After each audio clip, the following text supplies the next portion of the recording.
Think about it, if you were a robber, wouldn't hitting a bank be the fastest way to get rich? But this crew had other ideas. They actually set their sights on the pensions of ordinary people. A group of heavily armed gunmen stormed a pension trustee firm at 10 a.m. With overwhelming firepower, they ordered everyone to put their hands up, hold their phones in their palms, and file into the boardroom one by one. But there's always someone who wants to play the hero. That's an HKMP5. You fire that off in here, and everyone will hear it from 5th floor to the 10th. You're not stupid enough to shoot that in here. I doubt you even bothered loading it. We don't have to fire our guns to kill you with them. We may. Oh! Ah! Gasps and screams. Oh! The man's defiance gave the robbers the perfect chance to kill the chicken to scare the monkeys. Chance to assert their dominance. After that, no one dared to step out of line. Everyone was herded into the boardroom, huddling in the corner like cattle. The leader first ordered the transaction processing team to stand upper. But just as two women were about to stand, the younger girl was pressed back down by her colleague. Why did you tell her to sit down? It's her first day. She's just an intern. Eventually, 4 employees stood up, and the leader asked which of them was the most senior. A man named Luke raised his hand. So he and Zara were pulled aside. Back at the workstations, the leader produced a flash drive. Inside, it contained the full details of all 6 transactions, including the source accounts, destination accounts, and the specific amounts and scale. He demanded that Luke load this data into the transaction processing system. But when Luke plugged the USB drive into the computer, he was shell-shocked. Total value of these transactions was a staggering £4 billion. This represented nearly all the liquidity on the company's books. But this money didn't belong to the firm, it was the pensions of countless ordinary people, including frontline workers like social workers, police officers, and doctors. If £4 billion is hard to fathom, consider Money Heist, where a crew took over the mint for 13 days just to print 24 billion euros. Staring at such a massive sum, Luke's instinct was to refuse, but a cold pistol was instantly pressed against his head. Meanwhile, 3 visitors suddenly arrived at the reception desk, who were confused by the unfamiliar face at the front desk. The female robber, posing as the receptionist, quickly explained that she was just a temp sent by an agency. Not suspecting a thing, the visitors headed straight inside.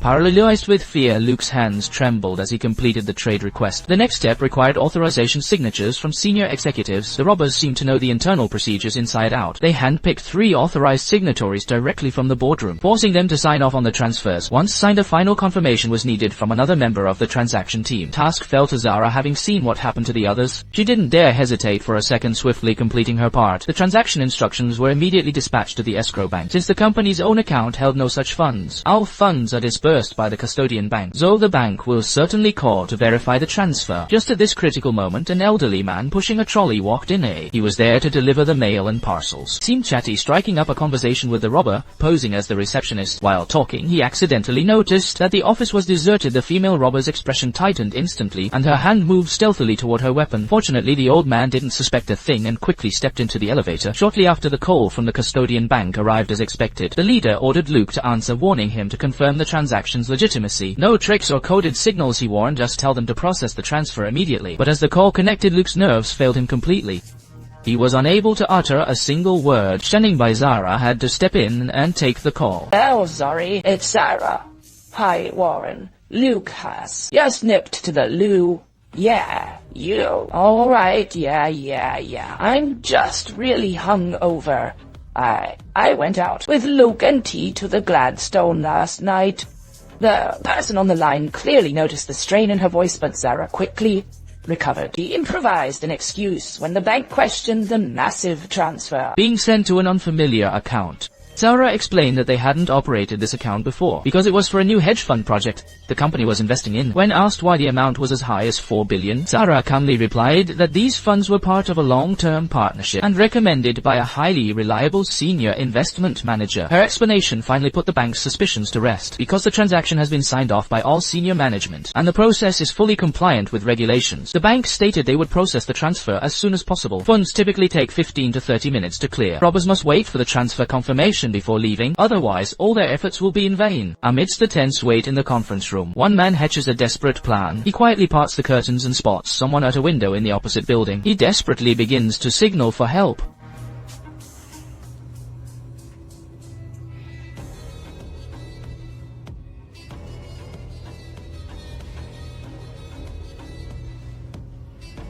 but he's quickly spotted. A robber rushes over, beats him mercilessly and drags him out. No one knows if he's still alive. The robber drags him into the restroom, holds a gun to his head, demanding to know if anyone saw his signal while issuing a death threat. If the police show up and trigger a standoff, he'll be the first to be executed. Paralyzed by fear, the man continues to deny that anyone saw him. Unconvinced, the robbers realize they might have to evacuate immediately. But if they leave now, the bank could still reverse the transfer, rendering all their efforts for nothing. As the leader weighs his options, the lookout he sent makes a discovery. A few people in the opposite building are indeed watching them closely, and one appears to be making a phone call. 4 minutes have passed since the man signaled.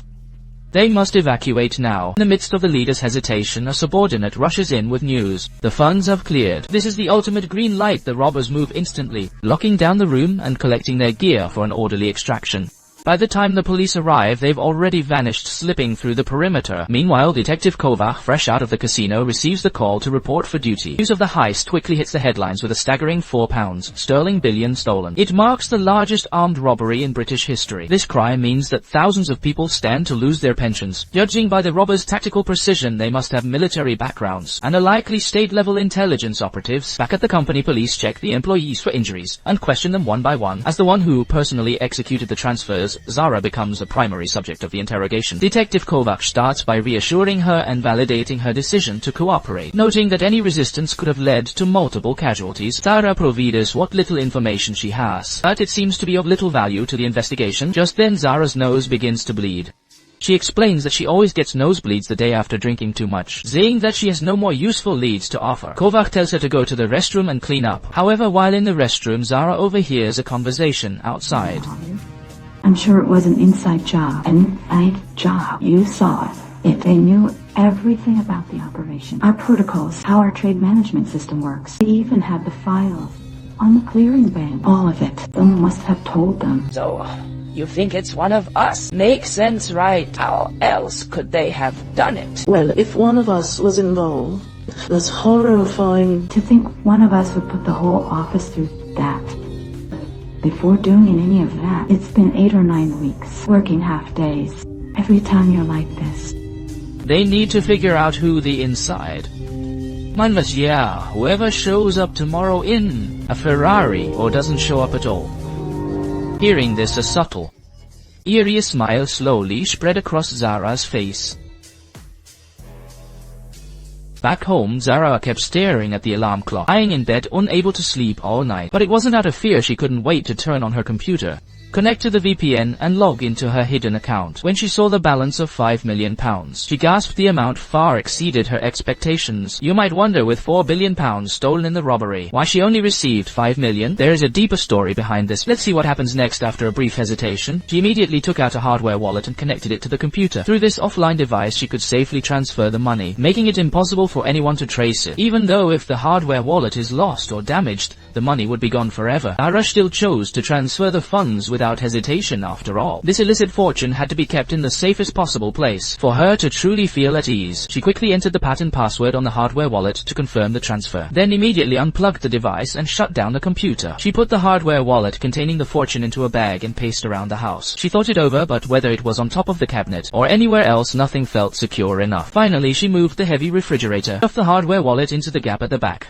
finally breathing a sigh of relief. At daybreak, with a sense of trepidation, Zara prepared to head to work as usual. Meanwhile, the investigation into the largest heist in British history is well underway. Police have traced the robbers' escape route via surveillance, but the case has hit a dead end. The robbers wore gloves throughout, and hyper-realistic prosthetic masks, rendering facial recognition software completely useless. The surveillance team tracked them leaving on public transport, after which they split up and vanished into various blind spots. To make matters worse, they all used cloned debit cards to buy their tickets. This crew is professional and highly trained. Police suspect they might be former special forces, or even state-level agents, leaving behind almost no leads. This heist, involving £4 billion, affects the lifelines of countless people. Recovering the funds will be a monumental task. With the investigation at a standstill, the higher-ups assigned Darren Yoshida, an economic crime specialist, to assist. However, the detective in charge, Kovac, was resentful of the new arrival. The incident occurred yesterday morning, and Yoshida should have reported in the afternoon, but he didn't show up until today. Yoshida explained that he was only assigned to the case an hour ago, and came straight here. This left Kovac deeply suspicious. By now, the street outside Zara's office, bus already swamped with reporters, with news vans parked everywhere. Police have cordoned off the company entrance, and all staff must show identification to gain entry. Zara enters the office and heads straight for Luke's desk, pulling him into the break room to talk in hushed tones. Luke is reeling from the shock of the £5 million, as the robbers had initially only promised £100 in hush money. Their conversation reveals they are indeed complicit in the case, though they weren't the ones who carried out the heist. Initially, the robbers only contacted them, request system credentials for a remote cyber intrusion.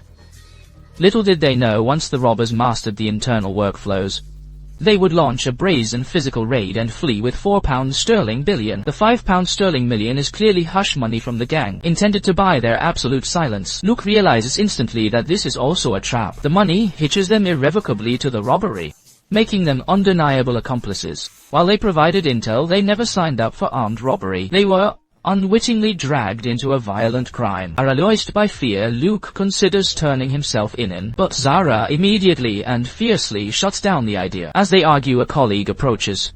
Recalling yesterday's terror and the relief of being survivors, the colleague mentions that reporters are swarming the staff outside, offering up to £5 for internal photos and dirt. He's also baffled that Luke and Zara, who were held at gunpoint yesterday, could show up for work today with such composure.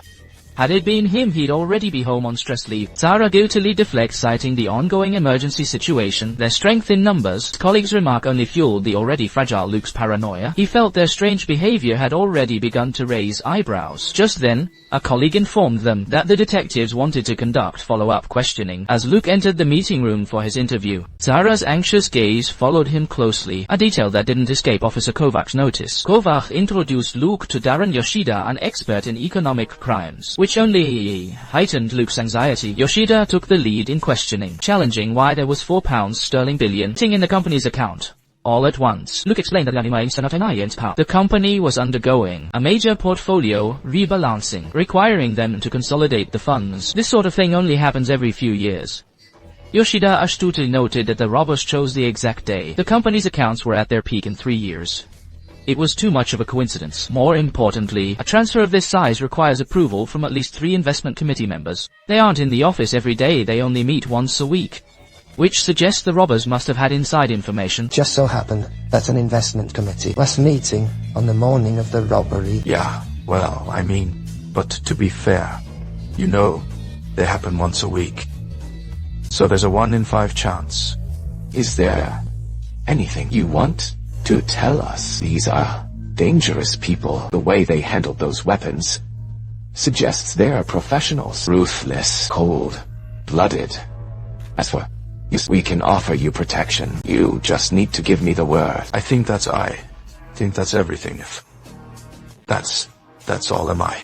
Good to go. Kovach sensed Luke's growing resistance and decided to stop the interrogation. Simply handed him a business card and let him leave. Meanwhile, Zara was unraveling the mounting pressure, drove her into the restroom, where she splashed cold water on her face to force herself to stay calm. On the other hand, Darren Yoshida judged from experience that the mastermind behind the heist must have planted an insider within the company. Members of the transaction processing team are undoubtedly the prime suspects, a point Kovach agreed with and all. However, he believed that in a case of this magnitude, the planners wouldn't pin all their hopes on someone as psychologically fragile as Lou. They likely had a secondary backup route in place, and regardless, current evidence wasn't enough for an arrest, so they decided to put Luke under surveillance first. Meanwhile, Kovach confronted his superior, demanding to know why Darren Yoshida wasn't assigned to the team until a day after they had requested assistance. Furthermore, the victimized company and the escrow bank still haven't provided critical account information to the police. He suspected his boss wasn't doing enough to apply pressure. Are more important things going on?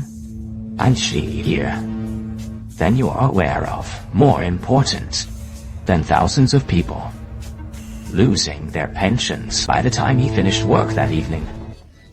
Luke was a nervous wreck. Zara once again quietly urged him to withdraw the money from the virtual account as soon as possible, and warned him never to call her, let alone contact the police. She suggested he take tomorrow off to stay home and recover, as that would better fit the profile of someone who had just survived a robbery. However, Luke was now jumping at shadows as he walked down the street. He felt as if every passerby was a spy monitoring his every move. At the station, Darren Yoshida traced the whereabouts of the stolen £4. sterling billion. All the funds have been transferred to a private bank known as the Willemstad Bank. The bank is located in the British Virgin Islands, a notorious tax haven. Though small, the bank is extremely discreet and secretive, catering exclusively to the ultra-rich, and the police had never even heard of it despite knowing where the money went. They couldn't reverse the transaction as they had no jurisdiction over overseas personal accounts. Darren Yoshida stated he would contact local authorities via the Financial Intelligence Unit immediately, but warned it usually takes 2 to 3 weeks, unless political or diplomatic pressure is applied to speed up the process. But time is of the essence, and the money has likely been moved again by now. Meanwhile, tight surveillance has already been launched against Luke. Back home, Luke peered through the window screen, warily scanning the street, unaware that his every move was being watched by the police. He quickly drew the curtains, no longer feeling safe even in his own living room, and finally retreated into the closet with his laptop. He reconnected the hardware wallet and used a VPN to log into his account, transferring all the funds out. Elsewhere, Zara also retrieved her hardware wallet hidden behind the refrigerator. She went out as usual, heading to the supermarket first to pick up a few things. Staring at the scratch cards on the shelf with a £5 million jackpot, she hesitates for a moment before buying a few, then heads to a house shopping bag in hand. Her mother opens the door.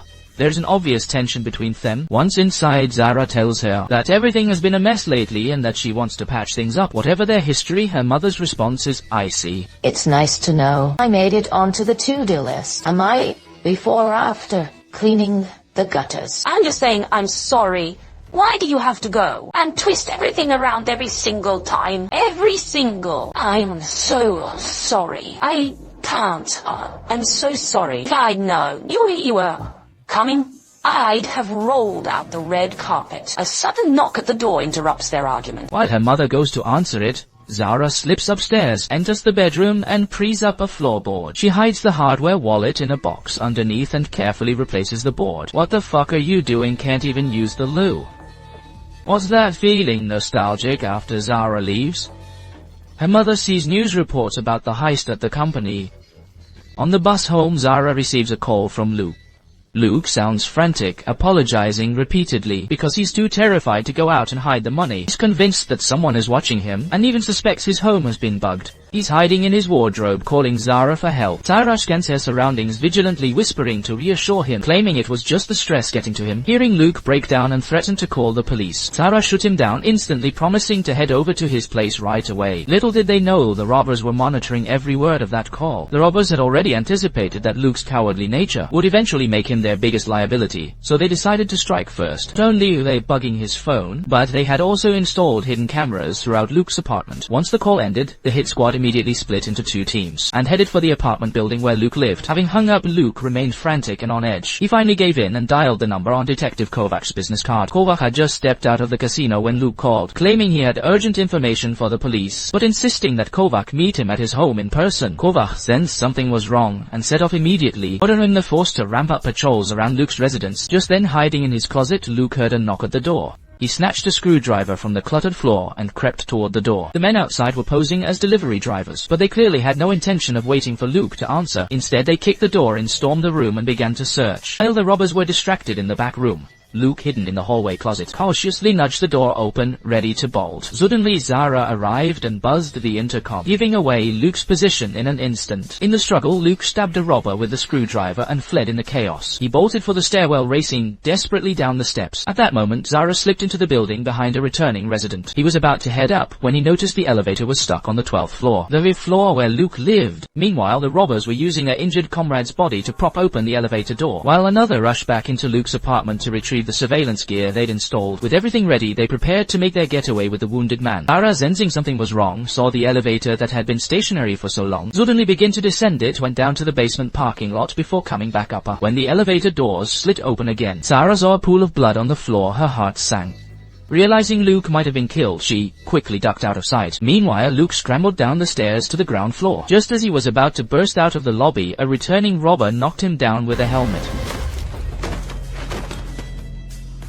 One robber put him in a chokehold while the other pulled out a syringe, drawing a substance from a small vial and forcibly injecting it into him. Hiding nearby, Zara witnessed the entire horrific scene. Robbers dragged the unconscious Luke into a vehicle, while the clean-up man stole the footage from the building's security room. However, in the chaos, one of the robbers accidentally left the small injection vial behind at the scene. She found that there was still a trace of liquid left inside the bottle. More importantly, a clear fingerprint remained on the surface. She carefully hid the vial, just as Officer Kovac pulled up, catching a glimpse of Zara climbing out of a window.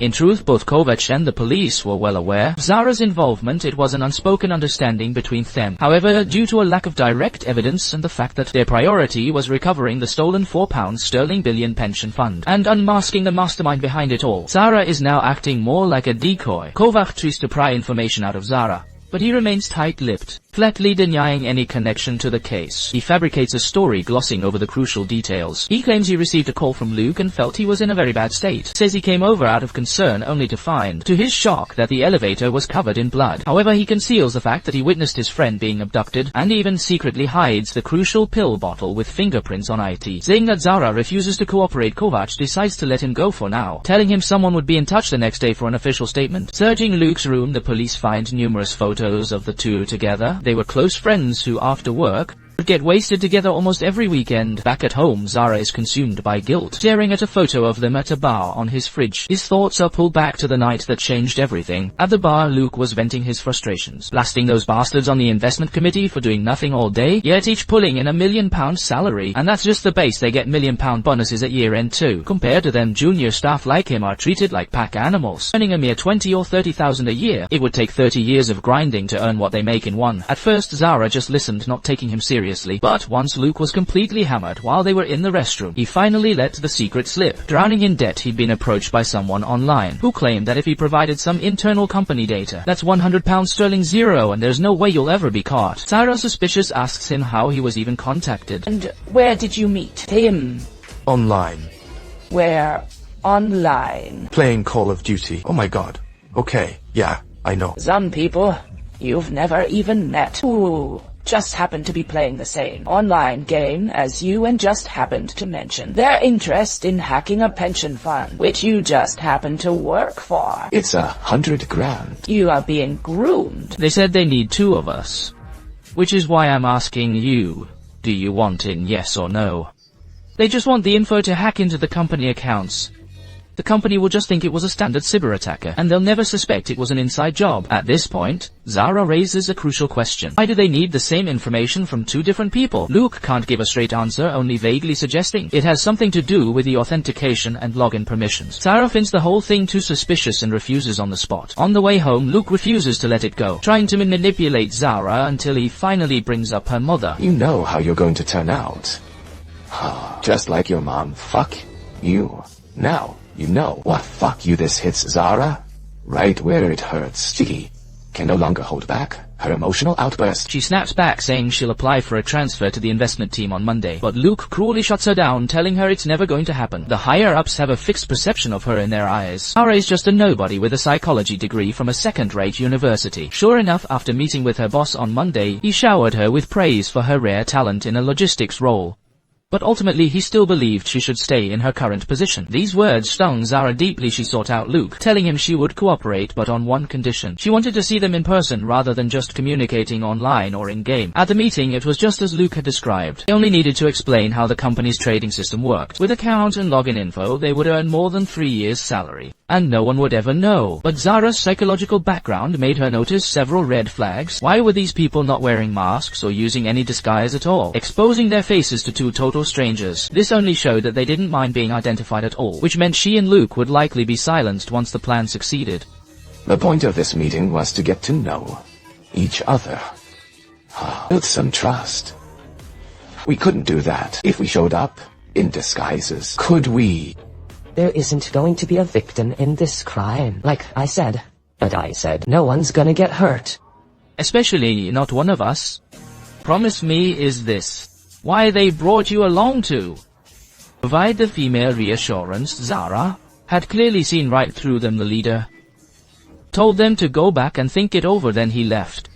After stepping out, Zara happened to see the man from before getting into a car. He immediately had his ride follow them, eventually watching the man enter a house. He noted the address and left. Little did he know this unnecessary move would prove fatal. Meanwhile, Kovac was notified by his superiors that MI5 would be sending an analyst to join the case. Kovac was unable to fathom why such a case would involve a national intelligence agency. Upon arrival, Finch made it clear he wasn't there to interfere. Rather, he was to be seen as a resource, since the goal is to close the case as quickly as possible. All their technology and expertise are at the team's disposal. After leaving the station, Kovac went to a shop and handed over an envelope containing 20,000. It was payment for his mounting gambling debts. The boss warned him again, pay the balance within a week, or the debt would be sold to someone else, someone who wouldn't be intimidated by his badge. Kovac looked grim, knowing this was a final warning. He returned to the office to check the investigation's progress with Darren. According to Darren's findings, most employees' accounts showed no financial anomalies or debts.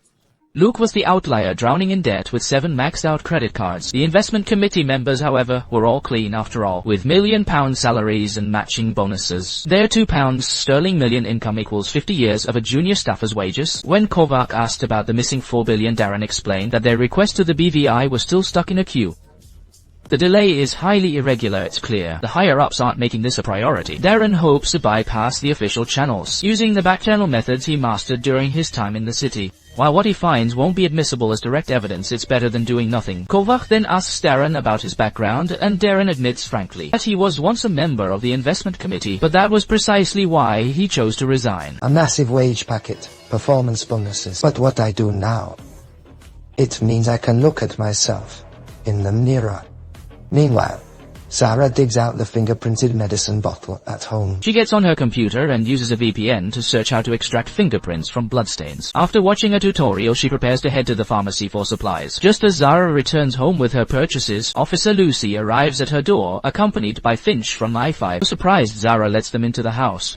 As they enter, she quickly hides the fingerprinted medicine bottle. During the questioning, Finch inconspicuously scans every corner of the room. At the same time, Zara is being questioned. Kovac has already tracked down her mother's home. Her mother states bluntly that she doesn't know her daughter at all, and that the image of a weary, drifting office worker is nothing but a facade. She describes her daughter as a person with a brilliant mind and a frustrated soul. Even if she were told now that the entire heist was her daughter's brainchild, she wouldn't be surprised in the least. But when Kovac asks when she last saw her daughter, the mother hesitates for a moment before choosing to lie. She claims they haven't been in touch for months. After seeing Kovac out, the mother seems to have a grim premonition. Back in the room, he looks around. Meanwhile, the police question Zara, asking why she stayed in the building for 10 minutes on the night of the crime. Zara's answers to these questions are full of holes. After the interrogation, as Finch is preparing to leave, he catches a glimpse of the hydrogen peroxide and tape she had just bought in her bag. He then takes his leave. Once outside, Officer Lucy insists that Zara is definitely involved and must be put under surveillance immediately, but Finch disagrees. He believes that even if Zara is involved, she isn't the priority right now. The most important thing is to locate Luke and the stolen funds. No need to waste energy on such small fry. After the police leave, Zara carefully examines the bottle with the bloodstained fingerprint. She carefully lifts the fingerprint with a tool, as if she has made up her mind. Meanwhile, Darren has traced the whereabouts of some of the stolen money.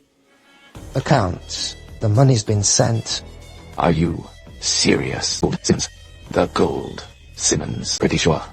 Yeah, pretty sure someone stole £4 billion worth of pensions and sent it to an arms dealer's offshore accounts. They're not just an arms dealer. They hold defense contracts for every one of our fighter jets and missile systems. Yes, right? So why would they take money from a heist?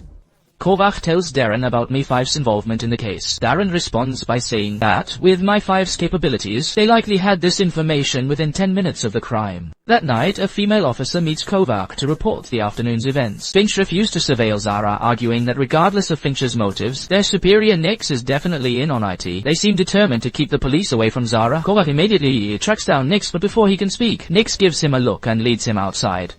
Nix warns him that if he wants to remain a police officer, after this case he should find an excuse to withdraw immediately, as he can't guarantee that those leading the investigation will emerge unscathed, especially someone like Kovac who is compromised. Realizing Nix knew about his gambling debts all along, Kovac sees the truth. He was likely chosen specifically to be the scapegoat.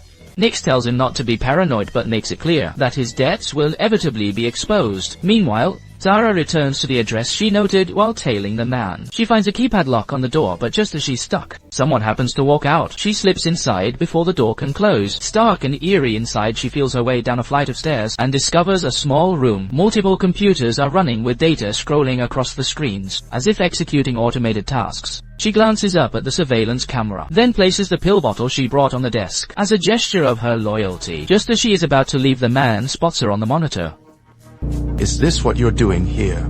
The evidence is on the desk. I could have given it to the cops, but I brought it here to you instead. Is this address all you've got? I just came here because I wanted to tell you that you can trust me. I'm not looking for trouble like Luke was, I'm telling you. How'd you get this address seeing that things were taking a turn for the worse? Zara immediately turned and bolted. It didn't seem like they were chasing her, but as she reached the intersection, a car pulled up right alongside her. Fearing it was someone sent by the man to hunt her down, Zara took off at a sprint. She ducked into a shop using the cluttered layout to her advantage, shaking off her pursuers and hiding in a basement. After a quick look around, she spotted a vent pipe leading back to the surface. She climbed out cautiously and once back in the open, ran wildly down the street. She cleared 3 blocks before finally hopping onto a bus. She called her mother, hoping to lay low at her place for a while, but her mother claimed she was on the night shift and told her to come another day. The two of them agreed to meet tomorrow instead, but as soon as she hung up, a sinister smile spread across the mother's face. Zara let herself into her mother's house with a spare key anyway, and it seemed her mother had been expecting her.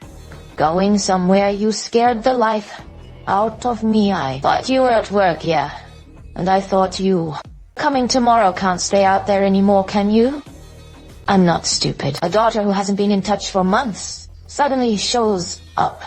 Combined with the breaking news on TV, it doesn't take much to figure out. The mother saw the reports. She even thought all £4 billion were stashed inside that tiny hardware wallet. Her mother's motive was blunt. She didn't care about the risk, she just wanted the money. Zara told her that without the private key, the wallet was worthless. The mother retorted that without the hardware wallet, her password was equally worthless. Both sides held equal leverage. The mother demanded 20 of the wallet's total balance. When asked how much money was inside, Zara claimed there was only 5 million. The mother didn't buy it, knowing the robbers had cleared £4 billion. If her daughter was so deeply involved, how could she only get such a small cut? But she didn't care to press further. As long as Zara paid her 1 million, she would return the wallet.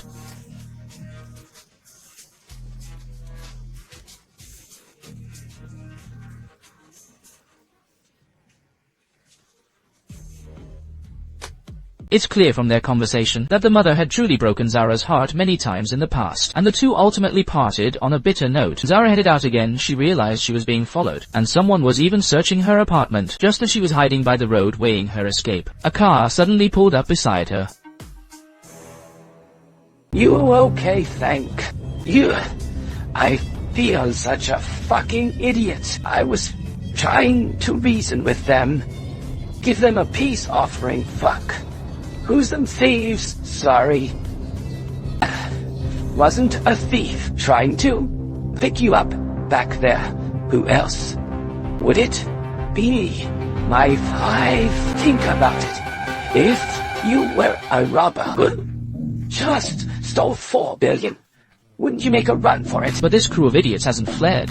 They're still huddling together every day. It turns out they have a shadowy employer who ordered them to stay and tie up loose ends while waiting for a major opportunity. This has sparked internal dissent. Morgan fears that if they wait any longer, the entire team might be silenced for good. But they're stuck for now, as no one has received their cut yet. After all, 4 billion is no small change. It was enough for them to stake their lives on waiting a few more days. Meanwhile, Kovac has rescued Zara from the clutches of My 5. He proposes that he and Zara work together. With My 5 clearly obstructing his case and the police department unreliable, he can only rely on himself. One wrong move now and he'll be beyond redemption. Not only will his debts be exposed, but his job will be gone for sure, and he'll likely end up as the scapegoat. Tells Zara that My 5 has been hunting him down, certainly for the key intel he possesses. Their methods of making people talk are far from ordinary. But if those robbers are put behind bars, My 5 will no longer need the information Zara holds. In the end, Zara might not even have to serve time, as he is merely a small fry in this scheme. This is undoubtedly the best way for him to save his own skin. No, there are way too many things that could go wrong. Oh, sorry.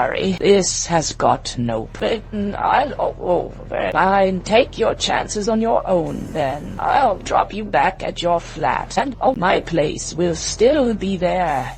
You can tell them you thought it was a hack while they load you into the back of a van with a hood over your head. I'll handle it for you. If I catch the people who did this, my investigation isn't a failure. Right, so you're just using me. You're just as bad as the rest of them. You need to find those armed robbers before they kill you.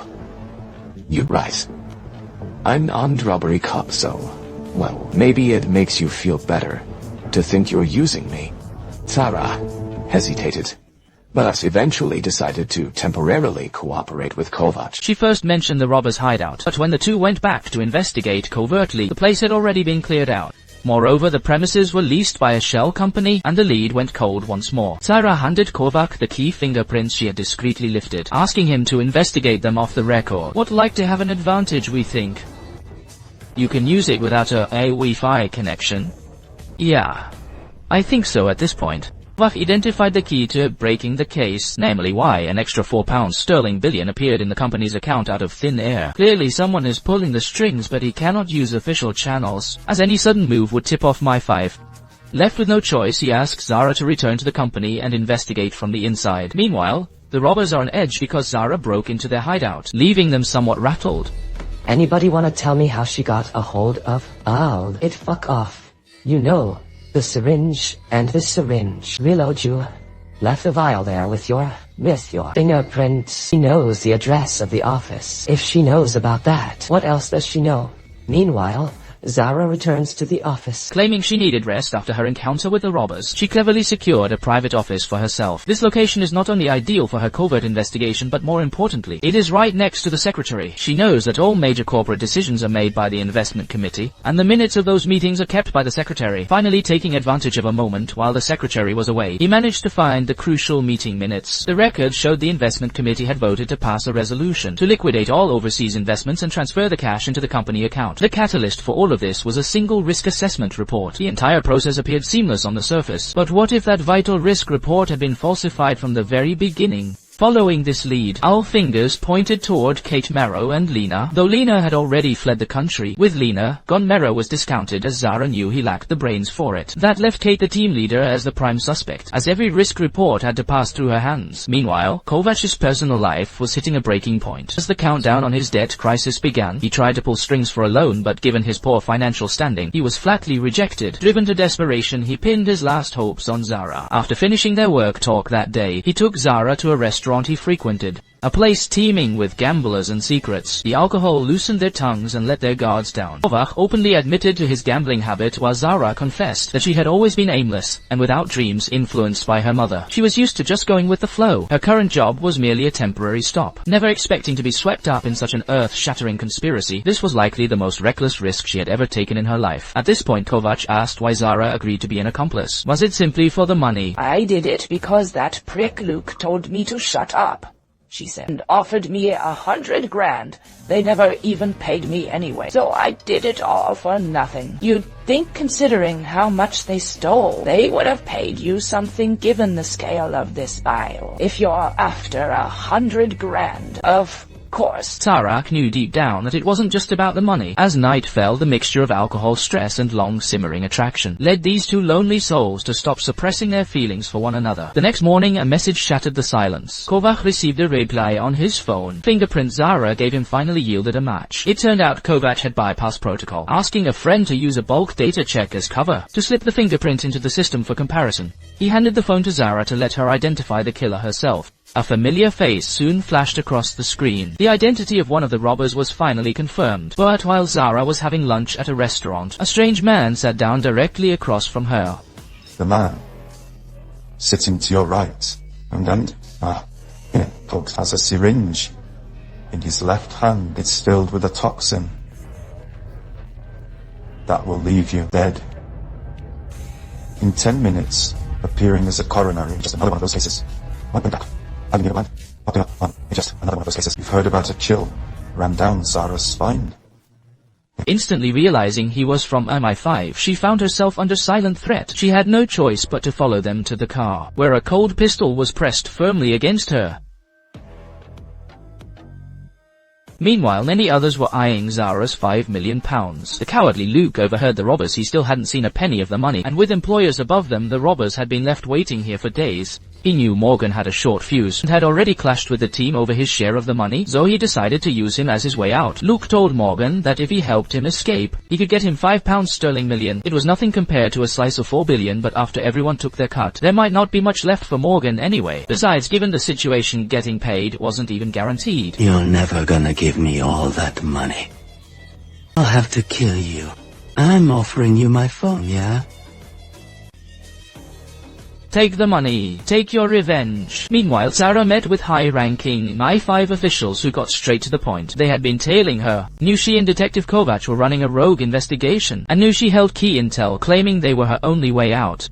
The goal was to get her life back to normal. They wanted her to spill everything, warning her they could easily eliminate her staged as a robbery or a suicide. Sarah tried to negotiate. She wanted immunity and to keep her money. The official refused her a get-out-of-jail-free card, but offered her a completely new identity, a new name, a new passport, and a new future. But the deal came with 3 conditions. First, Jimin must leave the country. Second, her intelligence must be actionable. Third, the intel is for their eyes only. She cannot share it with her detective friend Kovac. Then the woman revealed a secret about Kovac, that he hadn't mentioned he's a gambling addict. In debt up to his neck, he'd do anything for money. Sarah confronted Kovac and asked him directly about his gambling debts. Kovac admitted he was nearly £100 zero in the hole, and I only have a week to pay it back or the consequences will be dire. Yeah. So, you were lying earlier when you said you weren't after my money. No, look, I'm in debt.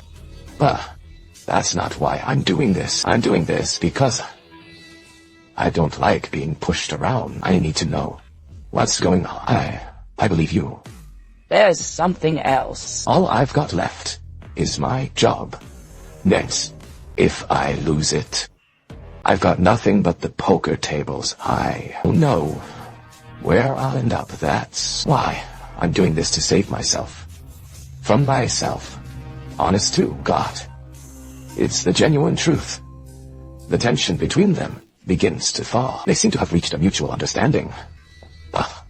As the alcohol and long simmering feelings intertwine, the two finally stop suppressing their attraction to each other. Early the next morning, Kovac receives a reply on his phone. The fingerprint Zara gave him finally yields a match, and the identity of one of the robbers is confirmed. The next day, a bombshell report breaks. The Times reveals that the stolen £4 billion in pensions has surfaced in a series of illegal offshore accounts linked to the Chancellor's family trust.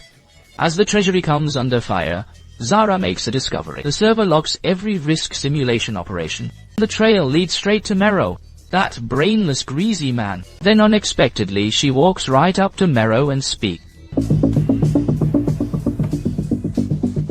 See you at first. Mero denies everything. But Zara now has nothing left to lose. The police and MI5 already know exactly what he's done. Zara threatened to go to the police immediately to expose everything. Milo panicked instantly. He admitted that he and Luke were involved, but they were merely recruited pawns. As for the real masterminds, he had never met them, only having been left with an emergency number. But what's even more chilling is that Luke and Milo knew from the very beginning that the company was going to be robbed. Zara had been played by Luke all along. Zara demanded to know why she was chosen. Milo finally confessed that the masterminds behind the scenes needed a scapegoat. They had analyzed the background profiles of everyone in the office and targeted Zara because her life seemed to be a mess, making her the most likely candidate to something desperate for money. Their plan was to eliminate Zara and stage it as a suicide once the job was done. Devastated by the truth, Zara realized she had been nothing more than a disposable tool to be discarded after use. Before leaving, Milo gave her an emergency contact number on the condition that Zara never give him up. Zara met with the MI5 agents again and handed over the emergency contact number she got from Milo. In exchange, she was given a package with a brand new identity, including a passport and various other documents. They told her she had 24 hours to leave the country and must not contact anyone before her departure. Meanwhile, Kovacs found a lead on one of the robbers, Morgan, and planned to use his daughter as a point of breakthrough. By tracking the cell signal Morgan used to call his daughter and using the license plate recognition system, Kovacs and his colleagues finally narrowed the location down to a farm. Believing the robbers were hiding there, they prepared to move in, but then only to find the farm already cleared out. MI5 had beaten them to it. They were one step too late. Hello. How about you? Let's go ask your girlfriend. Sorry, I've let Nichols know about you.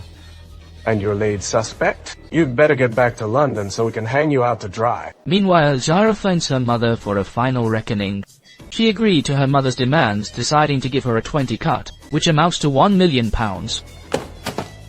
But when she connected the hardware wallet to the computer, something went wrong. She couldn't take it anymore and shoved her mother to the ground. Zara was certain her mother was trying to hack the wallet to keep all the money for herself. She then smashed the hardware wallet and turned to leave. As she walked out, her eyes welled with tears, marking a final goodbye to her unfit mother. But in an instant, her expression turned cold as she pulled another hardware wallet from her bag. It turned out she had secretly swapped the wallet while her mother wasn't looking. Zara felt that giving such a mother even a penny would give her sleepless nights. Finally, Zara seeks out Kovac before making her exit. She explained that she had taken the deal with My5. She had no choice if she wanted to start a new life. Met with his cold indifference, she silently produced the hardware wallet, offering Kovac a share to help him clear his debts. Kovac was completely enraged by Zara's act of charity. He believed she was only trying to buy his silence so she could start her new life with a clear conscience. He accused her of using him from the very beginning, including the intimacy they had shared. I'm gonna lose my job. Because of you. Never. Go on. How much do you think? It. How much do you... It wasn't an actual question. You've ruined my life. I'm not gonna grass you up. It's gonna be hanging over you forever. I found where the fuck you bought a ticket to the two-part on bitter terms. But just as Zara returns home to pack her things and prepare to flee, Look at this coward. Luke has betrayed Zara yet again. This time, he leads the robbers straight to her house, intending to take the money and her life. Even more absurdly, the robbers try to use Luke's life as leverage against Zara. Not my friend, but Zara knows if Luke dies, he won't survive either. Luckily, Zara has one final ace up her sleeve. She knows someone has pocketed £20 sterling of the stolen money. Using this information as a bargaining chip, she secures a chance to exact some revenge on Luke. I get to take the gag off him. Morgan takes them to Milo's house when Milo returns from work. He immediately senses that something is wrong, but Morgan is already standing behind him with a gun. Morgan retrieves Milo's hardware wallet from the safe. As he demands the code, Milo grabs a spray can from the table, hiding it in his hand. When, pressed for the password, Milo claims that memorizing such a code is far too dangerous. He says he's hidden it back at the office. But just as Morgan reaches for his ID badge, screams. In the chaos, Milo is stabbed in the chest and falls silent. Desperate to stay alive, Luke claims he knows where the password is hidden. He had stumbled upon Milo's highly classified hiding spot before. Lured by the £20 sterling, Morgan leads the two back to the office. Luke actually discovers a hidden compartment beneath a football trophy. Inside is the recovery key for the hardware wallet. Just as Luke hands him the code, he strikes without warning. Luke tries to call the police, but the office lines are cut, forcing him to head downstairs to find a phone. But the moment he reaches the ground floor, he's knocked cold by an arriving Kovac. It turns out Kovac was there to dig into Milo's files. Meanwhile, Morgan regains consciousness upstairs. Sarah holds him at gunpoint, but Morgan calls her bluff, knowing she won't shoot. Screams. I know well. By the grounds. Exclaims. Police are on their way. Morgan, you leave. You can still get away. These words snap Morgan back to reality. Morgan realizes now isn't the time for a standoff. The priority is securing that hardware wallet. But Luke has already made off with it. Little do they know the heist crew has already breached the ground floor. Close behind them are agents from I-5. What now? We wait. You pick them up as quickly as possible. Make it look like nothing ever happened. Watching from the shadows, Morgan ambushes a lone operative and strangles him with a wire. Zara spots the tactical team approaching. Fearing they've come to eliminate witnesses, she quickly devises a plan. She rushes to the computer, pulls up a document, and hits print.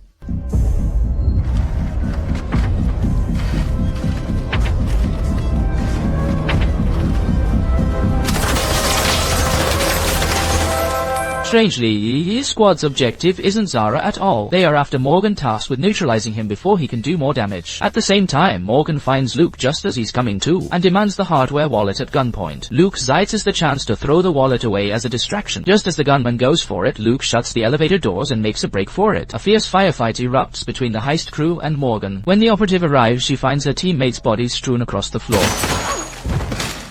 Having escaped, Luke finally finds a moment to dial emergency services. Morgan is also critically wounded. He's forced to inject himself with a stimulant just to stay on his feet. Meanwhile, Kovac has been shot and is left waiting for backup. Hearing the gunfire cease, Zara is uncertain of the outcome. Spotting Kovach's stun gun, he ignores the detective's warnings. He decides to take it and investigate upstairs. Zara feels he shouldn't have suffered for nothing. If they're all dead, the money will be sitting right there, ripe for the taking. He never expected Morgan to be such a formidable force. Morgan spots him the second he reaches the top.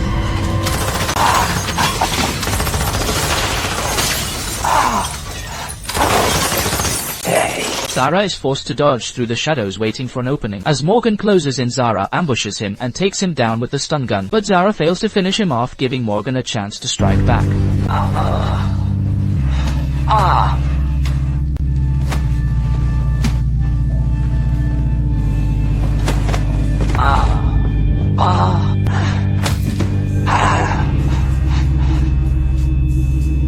Luckily, in the heat of the struggle, his hand finds the stun gun. This time he doesn't hold back, keeping the trigger pulled until the battery dies. Just then, the wail of sirens echoes from below. Zara glances at the hardware wallet on the floor. As the police quickly secure the scene, after being searched, Zara returns to the ground floor and shares a tight embrace with Luke. Now free Zara and Luke. Follow My-5's instructions. They provide their statements to the police, pinning the entire crime on the deceased Miro. Over the following 2 weeks, news of the stolen £4 billion in pensions continue to break, tracing funds from tax havens back to the accounts of 32 public figures. With the pensions of countless ordinary people at stake, public pressure mounted until the government finally reached its breaking point. In a hastily called press conference, the Prime Minister announced a full investigation, vowing to probe the international tax havens within the British overseas territories. Shortly after the pledge, high-ranking officials, including the Chancellor, resigned, and the stolen £4 billion mysteriously reappeared in the company's accounts. The entire case felt like a masterfully orchestrated PR stunt, using the pensions as bait to align the interests of the common people. The goal was to expose systemic corruption and the secrecy of tax havens, thereby forcing the government's hand. It was a brilliant strategy. The mastermind behind this is clearly someone with a deep mastery of finance, yet as someone who harbors an utter contempt for the financial world, a name suddenly flashed through Kovach's mind, as those striking words began to echo in his ears once more. Who's that?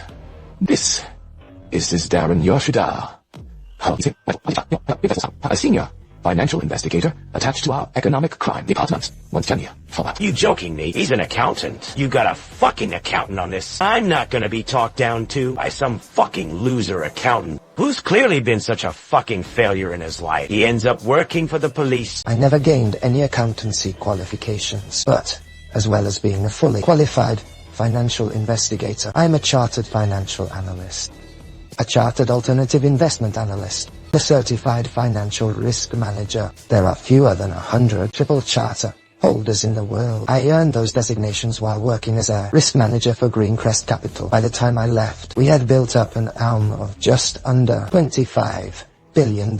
I do draw the line at weapons of mass destruction, but apart from that, we're quite similar. Sir Toby now gets him money the fuck out of my sight. Kovach has been suspended from the force, though he never intended to blow the whistle anyway. He's also in deep trouble now, as his debt crisis has finally come to a head. With his job gone, his only options are to sell his house or end up on the streets. But just then, Zara produces a hardware wallet. It turns out that in the chaos of that night, she anticipated a police search, so she deliberately left her regular wallet for the police to check, while secretly stashing this one away. Stored within this wallet is the £20 million that originally belonged to Mero. So, what are you going to do now, Lan? Something exciting, and that's the end of the British drama The Heist.